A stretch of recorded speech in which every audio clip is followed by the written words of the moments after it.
புதுச்சேரி கூடப்பாக்கம் கிராமத்தில் லாரி மோதி கல்லூரி மாணவி உயிரிழந்த நிலையில் ஆத்திரமடைந்த மக்கள் லாரி டயருக்கு தீ வைத்தனர். இதுகுறித்த கூடுதல் விவரங்களை நம்முடைய செய்தியாளர் இளவமுதனிடம் கேட்கலாம். இளவமுதன், விவரங்களை பதிவு செய்யுங்கள். கூடப்பாக்கத்தில் இன்று காலை ஒரு விபத்து ஏற்பட்டிருக்கிறது. அதாவது தனியார் கல்லூரியில் பொறியியல் படிக்கும் முதலாம் ஆண்டு படிக்கும் கவின் என்ற மாணவர் கவிஷ் என்ற மாணவர் இருசக்கர வாகனத்தை சென்று கொண்டார். அப்போ எதிரே வந்த டிப்பர் லாரி ஒன்று இவர் மீது நேரடியாக மோதியது.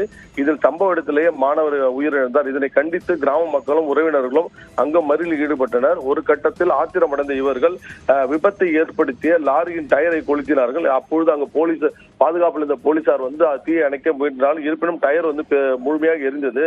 இதன் காரணமாக அங்கு பதட்டமான ஒரு சூழ்நிலை ஏற்பட்டுள்ளது. புதுச்சேரியில் நேற்று மாலை இதேபோல் ஒரு மதகடிப்பட்டில் உள்ள தனியார் கல்லூரியில் மாணவர் பேருந்திலிருந்து விழுந்து பலியானார்.